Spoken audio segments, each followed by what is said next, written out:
If you want to travel on a tight budget, this video is for you. I will show you how to go to the MAEKLONG railway train market under $1 or just less than 50 baht. First, go to Wangwian Yai station and buy your ticket for just 10 baht.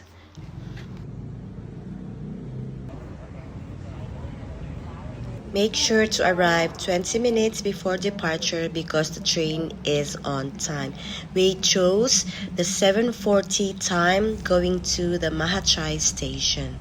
You can sit anywhere here, so choose what makes you feel comfortable. We chose where the fan is because it will get hot. Make sure to keep your ticket all the time because they are gonna check it. After 1 hour, you will arrive at the Mahachai station. This is the station looks like. Go to this area, go to this blah blah. Turn right to the market, go straight and turn left. We are going to ride the boat for just 3 baht. There is a kiosk where they sell the ticket. Buy the ticket and then they collect the ticket there. The boat ride is just for like 3 to 5 minutes. We are just going to cross to the other side.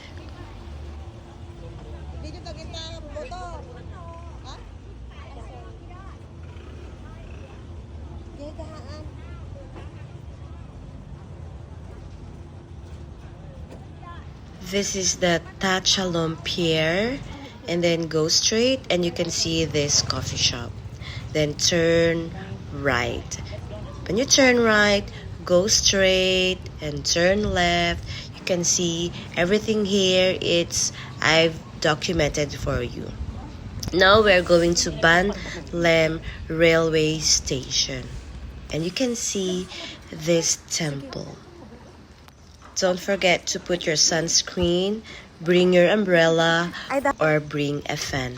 You can see this wall art, so you can take pictures from here because we arrived kind of early, so we need to wait. So this is the timetable. So this is only for 10 baht again. We are gonna pay for 10 baht. We wait for like 30 minutes because we arrived early. So we're going to Ben Lem MAEKLONG line. This is what the station looks like. There are a lot of tourists waiting also. So while waiting, we chismis or we entertain ourselves.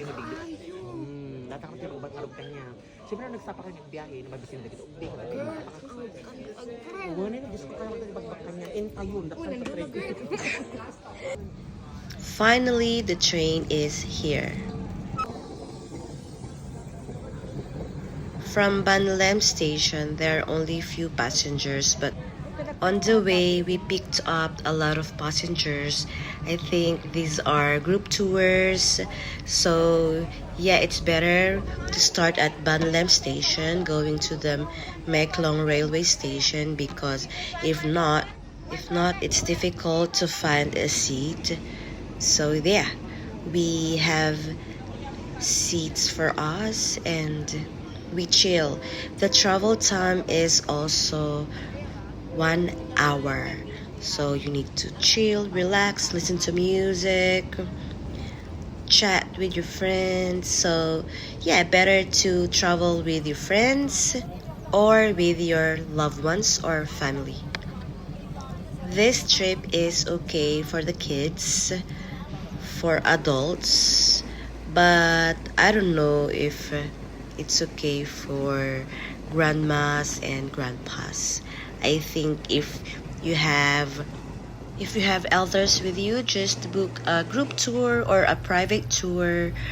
It will be more comfortable for them because this will be very hot and 1 hour travel is really too much for them.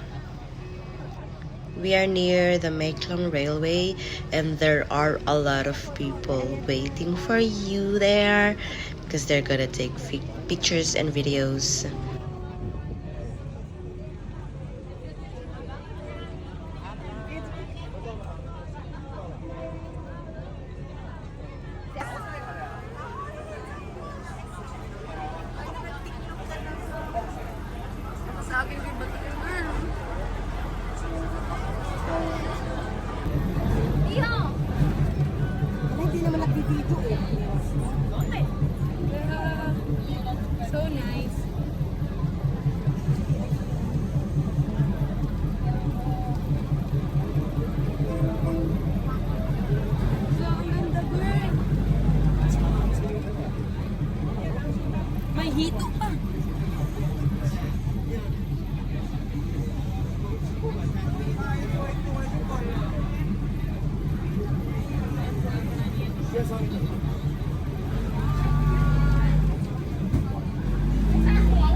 ที่อาจจะเกิดขึ้นจากขบวนรถด้วยค่ะขณะนี้มีขบวนรถเข้าสู่สถานีโปรดระมัดระวังอันตรายที่อาจจะเกิดขึ้นจากขบวนรถด้วยค่ะขณะนี้มีขบวนรถเข้าสู่สถานี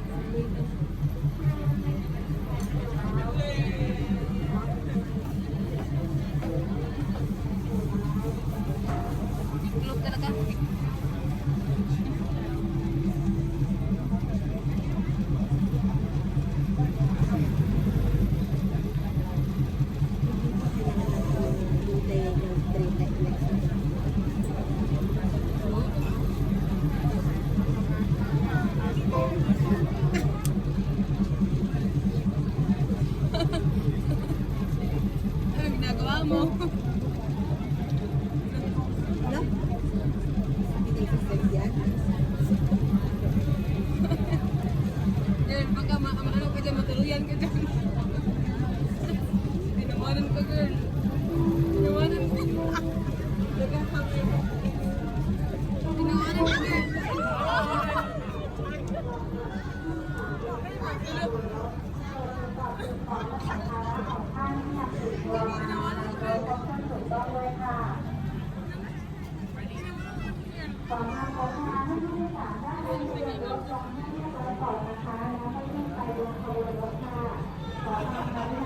At last, we arrived at the MAEKLONG Railway Market. Let's also experience the passing of the train on the market area. Let's go! Pasabog si ate.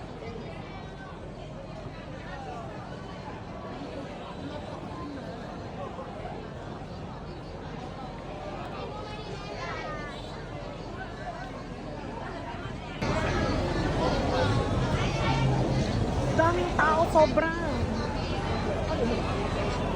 Careful. Para na Kasi ito babalik na naman doon. So dito dapat tayo magbubuhay.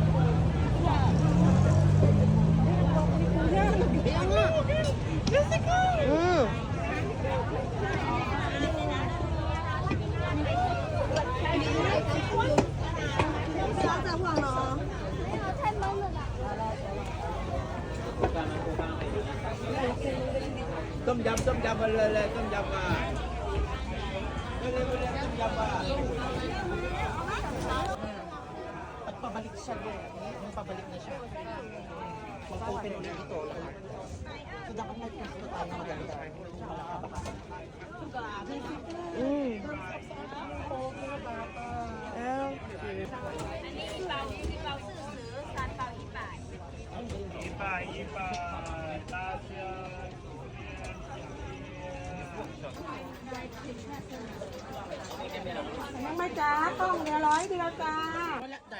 We got the perfect spot to watch the train.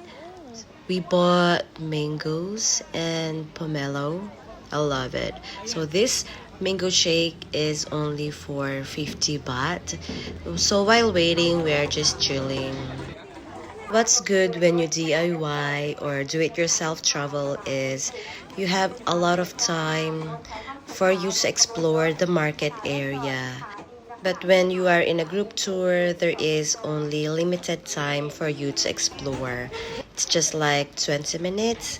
Yeah, I read the comments on the group tours. Only flaws that they have experienced is the allotted time for them to roam around the market, which is just for 20 minutes because they need to go to the floating market.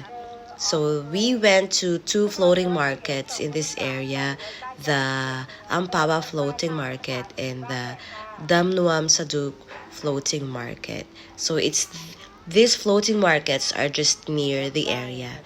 So we visited them.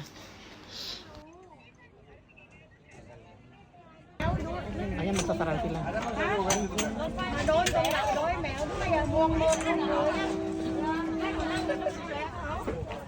After the MAEKLONG Railway Market, we decided to go to the Ampawa Floating Market and we just ride the tuk-tuk, not the tuk-tuk but the songteo. We call it songteo here and it's just only for 10 baht.